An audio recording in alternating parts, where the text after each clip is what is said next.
শাপলা, তুমি এখানে এই লোকটার হাত ধরে দাঁড়া আছো কেন? এই আপনি কে? কি আশ্চর্য, আমি কে সেটা পরে বলবো, আপনি কে? আমি শাপলার স্বামী। না, আমার বউয়ের হাত ধরে দাঁড়া আছেন কেন? আপনি কে? সামাদ, ওনার নাম সোহাগ। সোহাগ? কোন সোহাগ? কিসের সোহাগ? তার সাথে তোমার কিসের সম্পর্ক? ভালোবাসার সম্পর্ক। দুজন দাঁড়ায় এখানে প্রেম করতেছে। তুমি এসব কি কইতেছো? আমি তোমার স্বামী থাকতে তুমি এখানে দাঁড়া দাঁড়া আরেকটা লোকের সাথে প্রেম করতেছো? এই কথা কইতে কি তোমার একটু লজ্জা করলো না? লজ্জা করে না, কারণ তুমি তো আমাকে বাধ্য করছো পরপুরুষের সাথে প্রেম করতে। আমি তোমারে বাধ্য করছি মানে?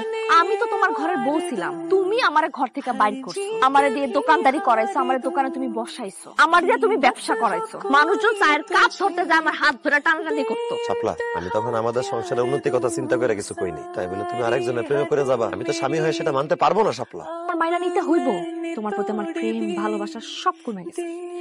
আমি এখন সোহাগের প্রেমে পড়ছি, আমি সোহাগের ভালোবাসি। আমি বিশ্বাস করি না। তুমি বিশ্বাস না করলেও এটাই সত্যি, আমি সোহাগের ভালোবাসি। আর শুধু আমি সোহাগের ভালোবাসি না, আমি সিদ্ধান্ত নিছি তোমার ডিভোর্স দেয়া সোহাগের বিয়ে করব। কথা কই না শাপলা, তুমি আমার ডিভোর্স দিয়ে চলে গেলে আমি মরে যাবো শাপলা। মইরা যাইবা না কি করবা সেটা দেখার সময় তো আমার নাই। আমি খুব তাড়াতাড়ি সোহাগালোকে ঢাকায় চলে যাব, তুমি সময় মতো ডিভোর্স লেটার পাইয়া যাবে। চলো শাপলা, তুমি কোথাও যাবা না, আমি তোমার কোথাও যাইতে দিব না। শাপলার সামনে আসবেন না, খুব ঝামেলা হবে কিন্তু। শাপলা, আসো শাপলা, শাপলা।